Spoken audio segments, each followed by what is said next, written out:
प्रिय दर्शकों, नमस्कार। एक बार फिर से उपस्थित हूँ आप सबके सामने महत्वपूर्ण ज्योतिषीय कार्यक्रम और उसके साथ कुंडली का अध्ययन। आज का जो ये विश्लेषण है ये बड़ा ही गुम्फित स्वरों में होने वाला है।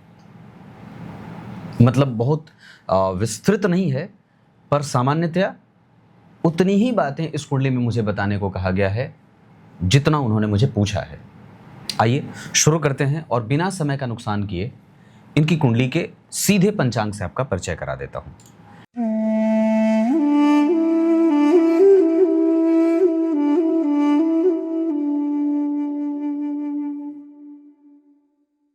कार्यक्रम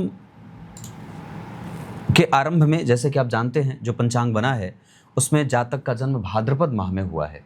और भाद्रपद माह में जो लोग जन्मे होते हैं वो होते बड़े सीधे स्वभाव के हैं, सरल स्वभाव के हैं। उनके जीवन में लोग आकर के कई बार उनसे लाभ उठाकर चले जाते हैं। शरद ऋतु कृष्ण शुक्ल पक्ष की द्वादशी तिथि, तो शुक्ल पक्ष के द्वादशी तिथि के जो चंद्रमा होते हैं वो किसी भी व्यक्ति को धनवान बनाने में बड़ी सहायता कर जाते हैं।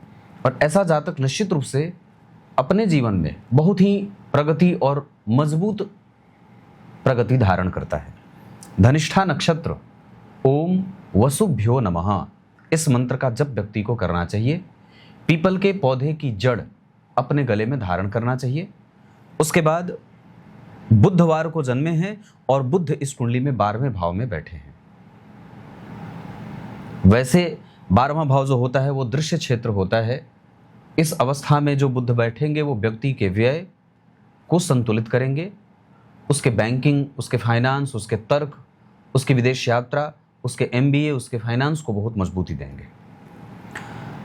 ओम वसुभ्यो नमः मैंने कहा है। वैश्य वर्ण और राक्षस गण के होने के कारण व्यक्ति को अपने कार्य में जल्दबाजी देखने को मिलेगी। ऐसा हो सकता है कि वो प्रकृतिवशात मेहनत करने में विश्वास करता हो और तुरंत ही परिणाम प्राप्त करने में भी विश्वास रखता हो। लग्न का मान 12 अंश का बना है, ये अच्छा है, इसमें कोई गड़बड़ी वाली बात नहीं है। लेकिन ये बात भी समझनी होगी कि लग्न के अधिपति जन्म कुंडली के दशम स्थान में बैठकर व्यक्ति की कुंडली को लक्ष्मी संपन्न योग और मजबूत और ऊंचे लक्ष्यों का निर्धारण करने वाला बना रहे हैं। जन्म कुंडली के दशम स्थान के स्वामी का दशम स्थान को देखना, चतुर्थ भाव के स्वामी शनि का चतुर्थ भाव को देखना, 12वें भाव का बलवान होना और लग्न कुंडली के चतुर्थ भाव के स्वामी जो शनि हैं वो नवमांश कुंडली के लग्नेश होकर के उच्च के बैठे हैं। यहाँ शनि ने अपना नीच भंग नहीं किया है, जबकि नवमांश चक्र में वो अपना नीच भंग उच्च राशि में जाकर के कर दे रहे हैं। दशमांशा चक्र में लग्न के अधिपति शनि का दशम स्थान में बैठना, लग्न के अधिपति का दशम स्थान में बैठना, लग्न चक्र में लग्न के अधिपति का दशम स्थान में बैठना, ये इस बात का द्योतक है कि व्यक्ति प्रैक्टिकल है, मजबूत और अच्छे विचारों वाला है, मेहनत करने में विश्वास करता है, उसे फल की इच्छा होती है और तो और वो तीव्रतम गति से आगे बढ़ने की मंशा रखने वाला भी होता है, वो फोकस होकर काम करने वाला भी होता है। शुक्र के साथ राहु का बैठना, लग्नेश के साथ राहु का बैठना और गुरु से केंद्र में होना, चंद्रमा से गुरु का केंद्र में होना, चंद्रमा से शुक्र का केंद्र में होना, लग्न से केंद्र में चंद्रमा का होना, ये सारी बातें कुंडली को बहुत ही ज़्यादा भाग्यशाली और बेहतरीन बना रही हैं। आगे बढ़ के अगर बात करें तो धन भाव में मंगल अकेले बैठे हैं, जिन पर किसी ग्रह की कोई दृष्टि नहीं है, राहु अकेले बैठे हैं। इस आधार पर कि जन्म कुंडली के द्वितीय भाव में अगर मंगल बैठे हों, अगर अपनी राशि के अतिरिक्त किसी अन्य राशि में बैठे होते तो ये मंगल इस कुंडली के लिए और भी ज़्यादा खतरनाक साबित हो सकते थे, क्योंकि मारक भाव के स्वामी हैं और मारक भाव में बैठे हैं। सप्तमम मारक स्थानम तस्मातु प्रबलम धनम, सप्तम स्थान मारक होता है। सप्तमेश द्वितीय में राहु से दृष्ट होने से, सप्तम स्थान में स्वतः शनि और गुरु के बैठ जाने से कुंडली को मारक प्रभाव से युक्त देखा जाता है। उसके बाद एकादशवें भाव के स्वामी का 12वें भाव में बैठना, 12वें भाव के अधिपति के साथ विदेशी यात्रा, बाहर की कंपनी, विदेशी शिक्षा, आधुनिक शिक्षा से व्यक्ति को धन कमाते हुए देखा जाता है। दशमांशा चक्र में बुध का जो प्रभाव बना हुआ है वो पंचम भाव के स्वामी होकर नवम में बैठे हैं और नवम भाव के स्वामी होकर शुक्र लाभ में बैठकर पंचम को देख रहे हैं। इस आधार पर व्यक्ति के जीवन का जो यश और उसकी प्रतिष्ठा है वो निश्चित रूप से उसे कहीं भी रहेगा वो ढूंढ लेगी। अष्टम भाव में राहु का बैठना ये गड़बड़ करेगा और कई बार व्यक्ति के कंसंट्रेशन को कुछ अच्छा तो कुछ बुरा ऐसा परिणाम देगा, क्योंकि ये कन्या राशि में बैठे हैं तो इनसे हम कुछ अच्छाइयां भी ढूंढ सकते हैं।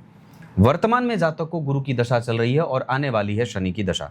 शनि लगेंगे इनको 2040 में, पर फिलहाल जो संपूर्ण गुरु की दशा है वो जातक के पक्ष में काम करेगी और व्यक्ति के सुखों को बांधने का काम करेगी।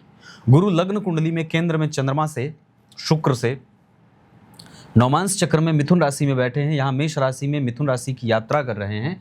इस आधार पर व्यक्ति की दशा जो गुरु की रहेगी वो संपूर्णतया मेहनत और भाग्य के ऊपर चलने वाली होगी। मतलब सामान्यतः व्यक्ति मेहनत करेगा और भाग्य का साथ उसमें मिलता जाएगा। केंद्र में गुरु का होना किसी प्रकार से राजयोग से कम नहीं होगा, जबकि नौमांस चक्र के 12वें भाव में जो ये मंगल और राहु और द्वितीय भाव में सूर्य बैठे हैं, तीसरे भाव में शुक्र और चतुर्थ स्थान में बुध, ये विवाह को बहुत मजबूती दे रहे हैं। पर एक कमजोरी वहां ये रहेगी कि मंगल और राहु का एक साथ बैठना सांसारिक सुख और दाम्पत्य को कमजोर अपनी दशा काल में परिणाम देने वाले होंगे, जबकि शुक्र, बुध और सूर्य विवाह को बचाने की भरपूर कोशिश और विवाह को सकारात्मक व्यवहार में ले जाने वाले भी होंगे। दशमांसा चक्र में करियर का भाव मुझे अच्छा दिखाई दे रहा है, क्योंकि लग्नेश स्वतः दशम स्थान में बैठे हैं। दशम स्थान के स्वामी या दशम स्थान पर गुरु की दृष्टि है। दशम भाव के स्वामी 12वें भाव में उच्च राशि में विराजमान है। गुरु से प्रभावित है दशम स्थान।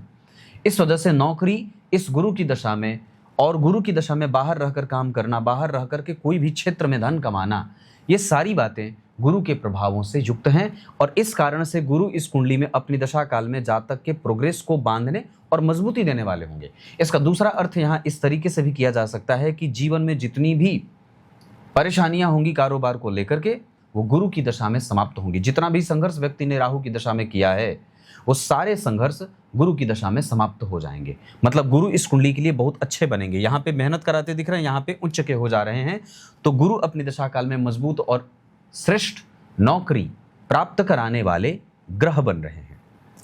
अंक इस कुंडली के लिए 5 और 8 अच्छा रहेगा। नक्षत्र धनिष्ठा में दान करना बहुत बढ़िया रहेगा। कुंभ और मिथुन राशियां जातक के लिए अच्छी रहेंगी। धन कमाने के लिए आपकी कुंडली उत्तर दिशा की तरफ जा सकती है, पश्चिमी देशों में भी जा सकती है।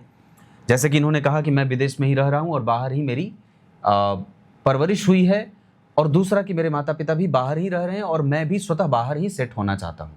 इनका भारत से कोई लेना देना वैसे है नहीं। चतुर्थ स्थान में चंद्रमा और केतु का जो बैठना वो व्यक्ति के मन को आंदोलित, गड़बड़ और गलत निर्णय लेने वाला, जल्दबाजी में अपने काम बिगाड़ने वाला, ऐसा भी कुछ करते हुए नजर आ रहा है। गुरु और चंद्रमा का एक दूसरे से केंद्र में होना व्यक्ति को यशस्वी, ज्ञानी, सुखी, परमात्म सुख, ईश्वर में इस आस्था, धर्म, अर्थ, काम और मोक्ष सभी प्रकार के पुरुषार्थों को समझने वाला, विषयों को समझने वाला, माता पिता की आज्ञा का पालन करने वाला, माता और पिता के लिए भाग्यशाली साबित हो जाने वाला, ऐसे सारे ही पक्ष केंद्र में गुरु, चंद्रमा और शुक्र खोलते हुए नजर आ रहे हैं। इसके अतिरिक्त भवन जिसमें आप निवास कर सकते हैं वो पश्चिम दिशा होगा। गुरु की दशा में अगर बात बन पड़े तो आप एक सफेद पुखराज धारण कर सकते हैं। नियमित रूप से सूर्य को अर्घ देना चाहिए। बाहर में तो लोग कुछ भी खा लेते हैं, पर फिर भी कोशिश करिएगा कि मांसाहार का त्याग कर दिया जाए।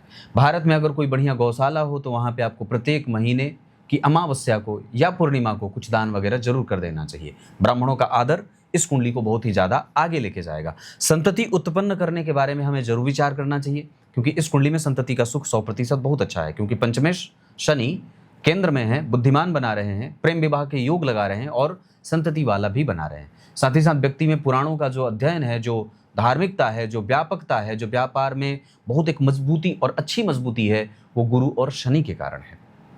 क्लियर है? दिन इस कुंडली के लिए शुक्रवार और बुधवार का बहुत अच्छा रहेगा। रंग इस कुंडली के लिए सफेद, नीला नहीं, सफेद और पीला, ये रंग अच्छा रहेगा। क्रीम कलर भी इस कुंडली के लिए बहुत अच्छा बनेगा। कुंडली के स्तर की अगर बात करते हैं तो जन्म कुंडली के दशम स्थान में जो शुक्र के साथ राहु बैठे हैं वो बहुत ही ज़्यादा बेहतर और मजबूत परिणाम जातक के पक्ष में करेंगे। व्यक्ति के कारोबार को और भी ज़्यादा प्रोग्रेसिव और निर्णायक भूमिका में ले जाने वाले बनेंगे। स्वास्थ्य से संबंधित समस्या में व्यक्ति का हृदय पटल कमज़ोर है, उसे संयम से रहना होगा, जीवन को संतुलित होकर के जीना होगा। कई बार व्यक्ति के जीवन में गलत निर्णयों के कारण उसके अपने ही कार्य कमज़ोर और मजबूत दोनों के बीच में ऐसे लटकते पटकते से दिखाई दे रहे हैं। सूर्य को अर्घ देना इस कुंडली के लिए बहुत आवश्यक होगा। मुझसे इन्होंने इतने ही प्रश्न पूछे थे। कहा पंडित जी बस मुझे इतना ही जानना है, बाकी मुझे विशेष कोई जानकारी नहीं चाहिए, इतना काफ़ी है। तब तक के लिए बहुत बहुत नमस्कार।